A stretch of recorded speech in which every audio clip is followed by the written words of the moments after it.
नमस्कार दोस्तों, स्वागत है आपका एक बार फिर से आपके अपने YouTube चैनल पर। आज मैं आप सभी लोग के लिए एक बेटा विवाह गीत लाई हूँ। उम्मीद है आपको जरूर पसंद आएगा। इस गीत को पूरा सुनिएगा और कमेंट में जरूर लिखिएगा कि ये गीत आपको कैसा लगा। अगर आप हमारे चैनल पर पहली बार आए हैं तो प्लीज हमारे चैनल को सब्सक्राइब कर लीजिए, गाने को लाइक और शेयर करिएगा।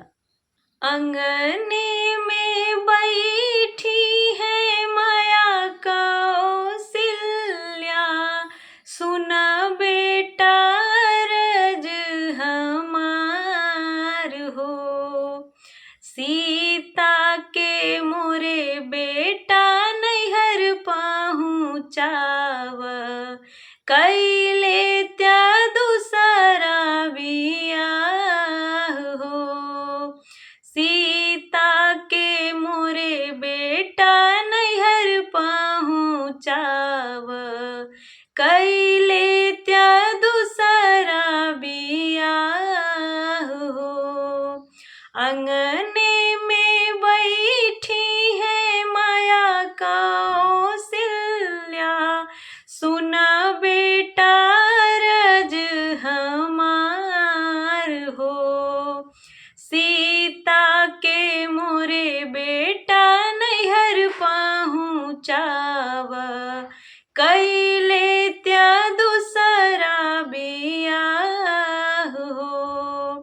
सीता के मोरे बेटा नैहर पहुँचाव, कैले त्या दूसरा बियाह हो।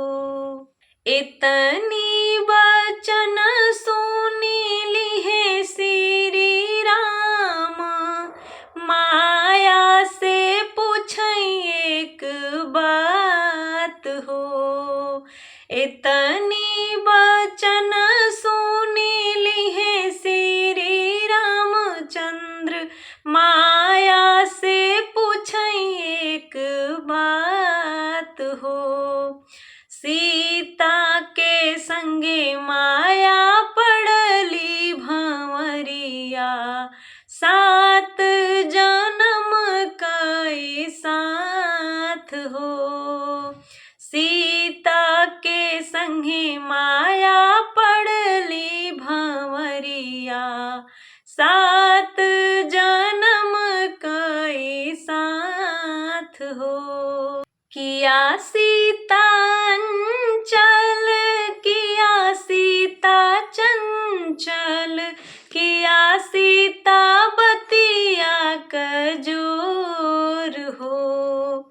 कवने गुनहिया के कारण मोरी माया, काहे करूं दूसरा बियाह हो। कवने गुनहिया के कारण मोरी माया, काहे करूं दूसरा बियाह हो।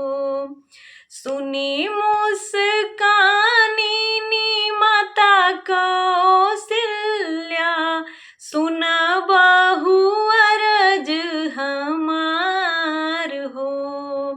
सुनी मुस्कानी माता कौशल्या, सुन बहू अरज हमार हो। कवन कवन तप किहु मोरी बहुअर, पति पाई गयो श्री राम हो। कवन कवन तप किहु मोरी बहुअर, पति पायु चतुर चलाक जी। माघ नहायु अग्नि नाही ताप्यु, रहलेउ व्रत सोमवार जी। माघ नहायु अग्नि नाही ताप्यु, रहलेउ व्रत सोमवार हो।